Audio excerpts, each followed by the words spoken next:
তামিলনাডু চৰকাৰেও এই শ্ৰমিকসকলৰ বাবে 10 লাখকৈ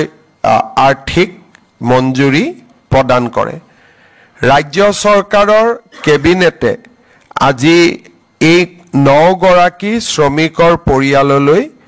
অতিৰিক্তকৈ 5 লাখ টকাৰ এটা সাহায্য এককালীন সাহায্য আগবঢ়াবলৈ সিদ্ধান্ত গ্ৰহণ কৰে মই পুনৰ এবাৰ এই 9 গৰাকী শ্ৰমিকৰ পৰিয়াললৈ আমাৰ ৰাজ্য চৰকাৰৰ আন্তৰিক সমবেদনা জ্ঞাপন কৰিছো আমাৰ টাটা টেকনলজিৰ সৈতে ইণ্ডাষ্ট্ৰি 4.0 ট্ৰেইনিং আমাৰ ৰাজ্যৰ বিভিন্ন আইটিআই আৰু পলিটেকনিকত দিয়া হয় প্ৰায় 3000 কোটি টকা ব্যয়েৰে আমি বিভিন্ন আইটিআই আৰু পলিটেকনিক সমূহ আমি প্ৰস্তুত কৰি উলিয়াইছিলো আৰু বছৰি 2000 লৰা ছোৱালীক আমি ইণ্ডাষ্ট্ৰি 4.0 ৰিলেটেড ট্ৰেডৰ আমি ট্ৰেইনিং দিও এই গোটেই ব্যৱস্থাটোত 16000 টকা তেখেতসকলে বাৰ্ষিক আমাৰ ছাত্ৰ ছাত্ৰীসকলে ফিজ দিব লাগিছিলে আজি কেবিনেটে এই 16000 টকা ফিজক হ্ৰাস কৰি 11000 টকালৈকে হ্ৰাস কৰে অৰ্থাৎ এই বছৰৰ পৰা তেওঁলোকে 16000ৰ পৰিৱৰ্তে 11000 টকা দিলেও এই ট্ৰেইনিং বা এই শিক্ষা তেওঁলোকে গ্ৰহণ কৰিব পাৰিব বৰাক উপত্যকাৰ ৰাইজৰ বাবে আজি কেবিনেটে এটা খুব ভাল খবৰ কঢ়িয়াই আনিছে শিলচৰৰ যেটো মেইন ৰোড আমি যাক NH 306 section from Trunk Road পৰা Trunk Road যাক আমি ক্যাপিটাল পয়েন্ট বুলিও কওঁ ক্যাপিটাল পয়েন্টৰ পৰা ৰাংগিৰখিৰি পয়েন্ট এই গোটেই ৰাস্তাটো অত্যন্ত কনজাস্টেড আৰু এই ৰাস্তাটো আটাইতকৈ গুৰুত্বপূৰ্ণ কাৰণ Silchar medical college NIT Assam university যাবলৈ এই ৰাস্তাটোৱে ব্যৱহাৰ কৰা হয় শিলচৰৰ ৰাইজৰ বহুদিনীয়া এটা দাবী আছিল যে এই ৰাস্তাটোৰ ওপৰত এখন এলিভেটেড কৰিডৰ নিৰ্মাণ কৰিব লাগে ৰাজ্য চৰকাৰে আজি এই এলিভেটেড কৰিডৰ নিৰ্মাণৰ প্ৰকল্পটোক অনুমোদন জনাইছে আৰু এই প্ৰকল্পটো প্ৰায় 3.5 কিলোমিটাৰ দৈৰ্ঘ্যৰ হ'ব আৰু এই প্ৰকল্পটো নিৰ্মাণ কৰোতে আনুমানিক ব্যয় 564 কোটি টকা হ'বগৈ ৰাজ্য চৰকাৰৰ কেবিনেটে আজি শিলচৰৰ এই এলিভেটেড কৰিডৰটো নিৰ্মাণ কৰিবৰ বাবে 564 কোটি টকাৰ অনুমোদন জনাইছে ইয়াৰ প্ৰায় 100 কোটি টকা ল্যান্ড একুইজিশনৰ কামৰ বাবে ব্যৱহাৰ কৰা হ'ব আৰু এক্সাক্ট কনষ্ট্ৰাকচন কষ্ট উইল বি 464 crores rupees আমাৰ গুৱাহাটী মেডিকেল কলেজখনক সম্পূৰ্ণ নতুনকৈ নিৰ্মাণ কৰাৰ বাবে প্ৰধানমন্ত্ৰী ডাঙৰীয়াই আধাৰশিলা স্থাপন কৰিছিল গুৱাহাটী মেডিকেল কলেজৰ পুৰণা কেম্পাছটো সম্পূৰ্ণভাৱে ডিমলিশ কৰি তাত এটা আটক ধুনিয়া ভৱন য'ত নেকি 5000 ৰোগী একেলগে থাকিব পাৰিব এটা বৃহৎ প্ৰকল্প ৰাজ্য চৰকাৰে ৰূপায়ণৰ কথা ঘোষণা কৰিছিল এই প্ৰকল্পটোৰ লগতে শংকৰদেৱ স্বাস্থ্য বিজ্ঞান বিশ্ববিদ্যালয় ৰাজ্যৰ বিভিন্ন পেৰামেডিকেল এডুকেশ্যন আদি শক্তিশালী কৰিবলৈ আজি ৰাজ্য চৰকাৰে 4257 কোটি টকাৰ এটা বিশাল প্ৰকল্পত অনুমোদন জনাইছে ইয়াৰে 2200 কোটি টকা অকল গুৱাহাটী মেডিকেল কলেজখনক নব নিৰ্মাণৰ বাবে ব্যৱহাৰ কৰা হ'ব আৰু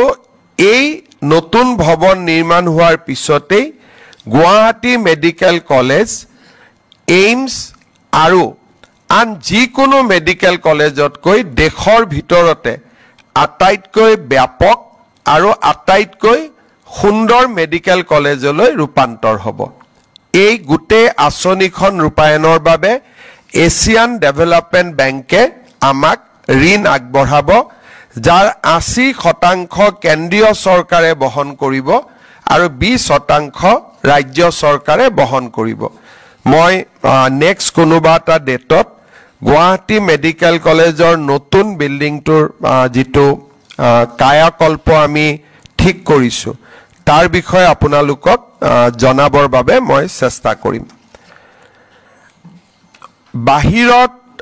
কাম কৰি থকা অসমীয়া সমাজখনৰ বাবে এটা ভাল খবৰ অসমীয়া মানুহে যদি কৰ্ণাটক ৰাজস্থানত চাকৰি সূত্ৰে যায় বা অৰুণাচল নাগালেণ্ড আদিত চাকৰি সূত্ৰে যায় তেওঁলোকৰ ল'ৰা ছোৱালীয়ে যদি অসমত নপঢ়ে তেনেহলে অসমৰ মেডিকেল কলেজৰ সিট তেওঁলোকৰ বাবে উপলব্ধ নহৈছিলগৈ 1985 চনত এই বিষয়ে এটা ৰুল আৰম্ভ কৰা হৈছিল যে যিকোনো ল'ৰা ছোৱালীয়ে অসমত মেডিকেল পঢ়িবলৈ আপ টু দা মেট্ৰিকুলেশ্যন অসমত তেওঁলোকে পঢ়িবই লাগিব ইয়াৰ ফলত অসমৰ যদি কোনো সেনা বাহিনীৰ জোৱান আছে CRPFৰ জোৱান আছে অসমৰ যদি কোনো ল'ৰা ছোৱালীয়ে কেন্দ্ৰীয় চৰকাৰত কাম কৰে আৰু চাকৰি সূত্ৰে তেওঁলোকৰ ল'ৰা ছোৱালীয়ে যদি অসমৰ বাহিৰত পঢ়িব লাগিছিলে তেওঁলোকে অসমৰ মেডিকেল কলেজত সিট পোৱাৰ পৰা বঞ্চিত হৈ থাকিবলগীয়া হৈছিল ৰাজ্য চৰকাৰে আজি এটা সিদ্ধান্ত গ্ৰহণ কৰে যে যদি বাহিৰত কাম কৰা ব্যক্তিজনৰ তিনিটা প্ৰজন্ম অসমত আছিলে তাৰ মানে তেওঁলোকৰ দেউতাক মাক আজু ককা তিনিটা প্ৰজন্ম যদি অসমৰ হয় তেনেহলে তেওঁলোকৰ ল'ৰা ছোৱালী এতিয়াৰ পৰা অসমৰ মেডিকেল কলেজত পঢ়িব পাৰিব অসমৰ হাইস্কুলতে পঢ়াটো এতিয়াৰ পৰা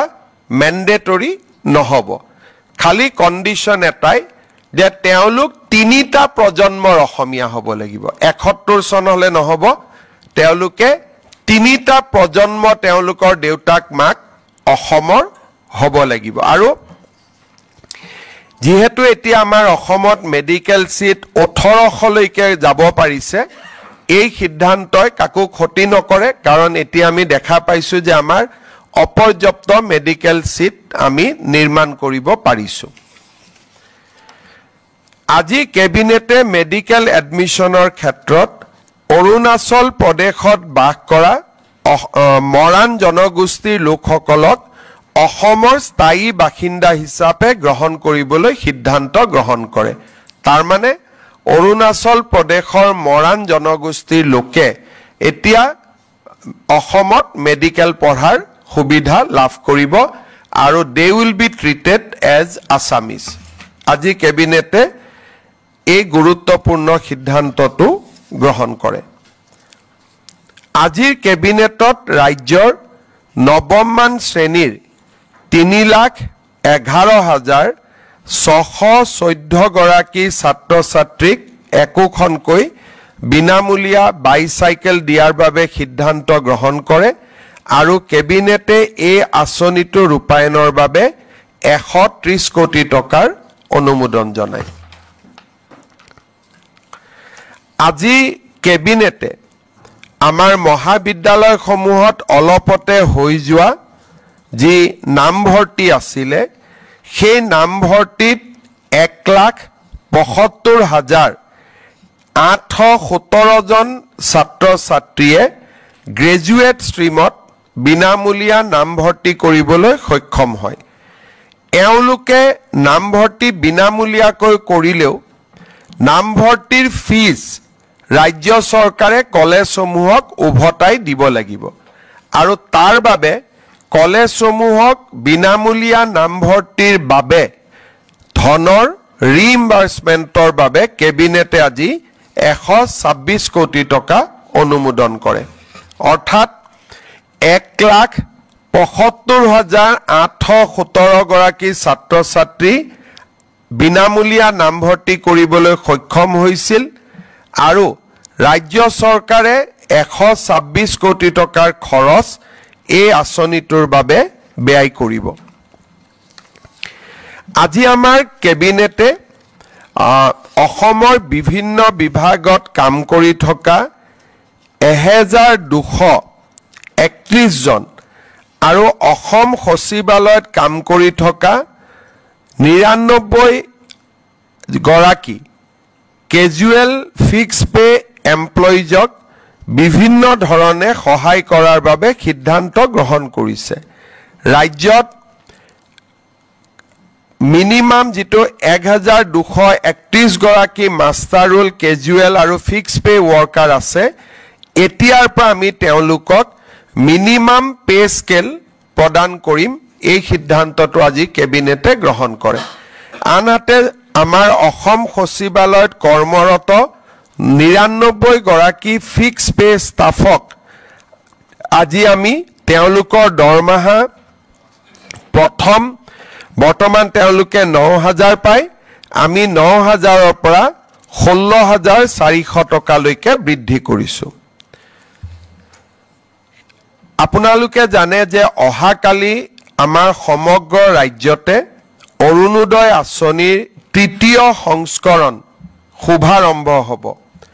ৰাজ্যৰ ৩০ লাখ লোকে এই অৰুণোদয় আঁচনিৰ ধন কালিৰে পৰা পাবৰ বাবে আৰম্ভ হ'ব। অৱশ্যে BTCৰ সিলেকশ্যনৰ প্ৰক্ৰিয়া এতিয়াও চলি আছে, সেইবাবে BTCৰ হিতাধিকাৰীসকলক পুঁজি দিওঁতে আৰু কিছু পলম হ'ব। কিন্তু অহাকালি যি ৩০ লাখ আই মাতৃয়ে অৰুণোদয় আঁচনি লাভ কৰিব,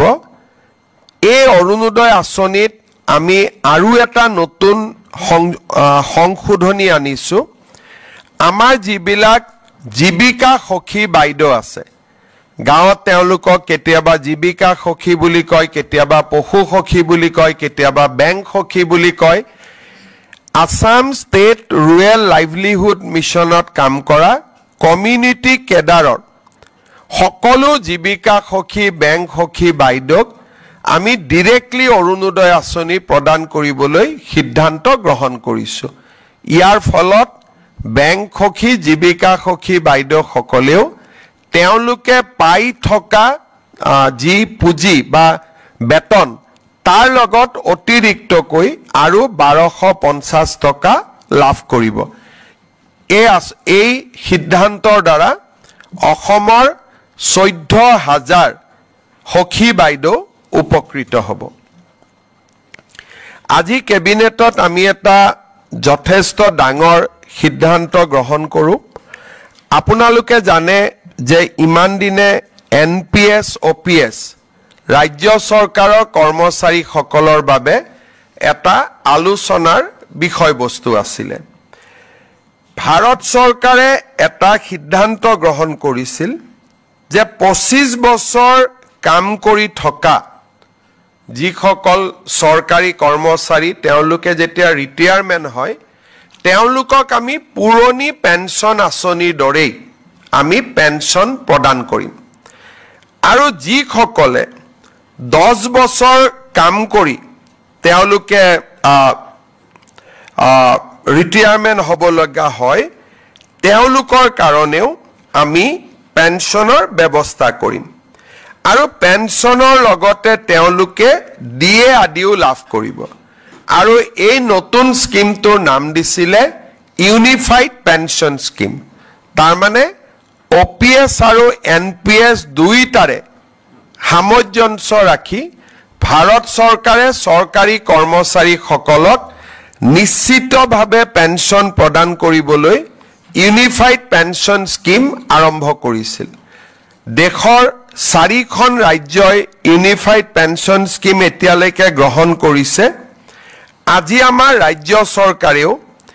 এই ইউনিফাইড পেঞ্চন স্কিম অসমৰ চৰকাৰী কৰ্মচাৰীসকলৰ বাবে এডপ্ট কৰে। ইয়াৰ ফলত ৰাজ্যত বহু দিনৰ পৰা চলি থকা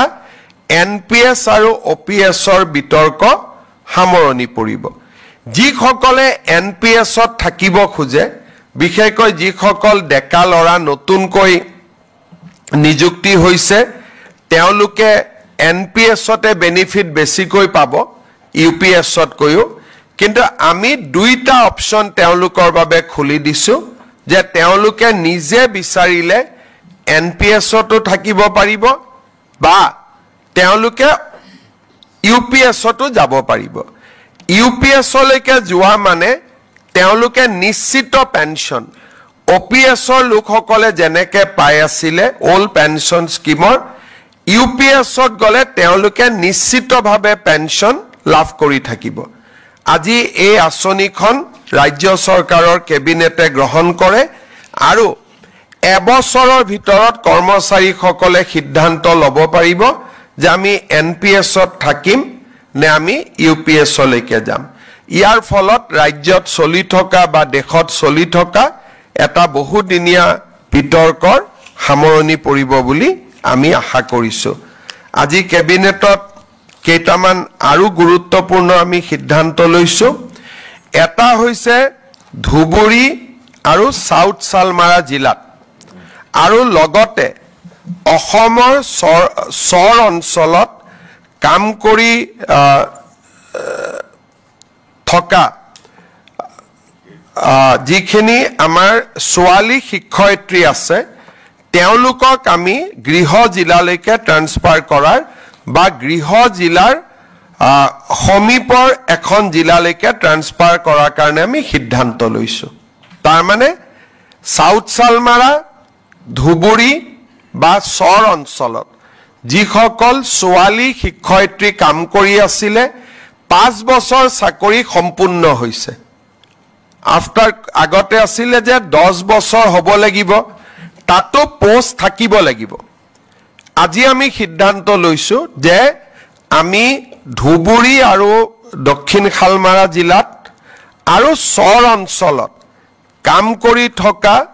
আৰু 5 বছৰ সম্পূৰ্ণ কৰা সকলো ছোৱালীক আমি গৃহ জিলা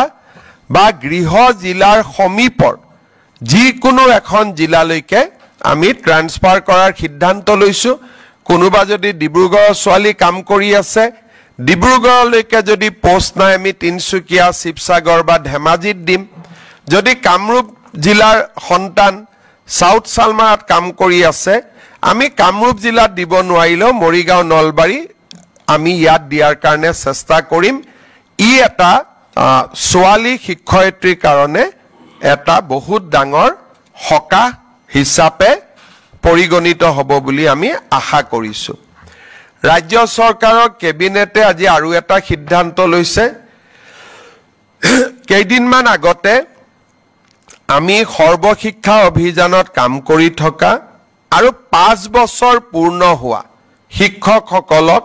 চৰকাৰী শিক্ষক হোৱাৰ সুবিধা দিছিলো কিন্তু 5 বছৰৰ অপচনটো থকা কাৰণে বহুবিলাক শিক্ষকে এই স্পেশাল ৰিক্ৰুটমেন্ট ড্ৰাইভৰ সুবিধা ল'ব পৰা নাছিলে তেওঁলোকে আমাক আবেদন কৰিছিলে এতিয়া 5 বছৰটো আমি 3 বছৰলৈকে কমাই দিছো সৰ্বশিক্ষা অভিযানত 3 বছৰ কাম কৰিলেও তেওঁলোকক আমি সৰ্বশিক্ষাৰ পৰিৱৰ্তে চৰকাৰী শিক্ষক হিচাপে আমি পুনৰ তেওঁলোকক নিযুক্তি দিয়াৰ ব্যৱস্থা কৰিম এই দুইটা আমাৰ শিক্ষক শিক্ষয়িত্ৰী সকলৰ বহুদিনীয়া ৰিকুৱেষ্ট আছিল আজি দুইটা ৰিকুৱেষ্ট আমাৰ কেবিনেটে গ্ৰহণ কৰে আৰু আমাৰ এই সিদ্ধান্তই তেওঁলোকৰ বহুদিনীয়া এটা ৰিকুৱেষ্ট বা দাবী পূৰ্ণ হ'ব বুলি আমি আশা কৰিছো আজি কেবিনেটত এইকেইটাই সিদ্ধান্ত আছিল আপোনালোকে যদি কিবা খুদে খুদিব পাৰে 5 years are complete হৈ গল তাৰ মানে 2021 ত যি সকলে বা 20 ত নিযুক্তি পাইছিলে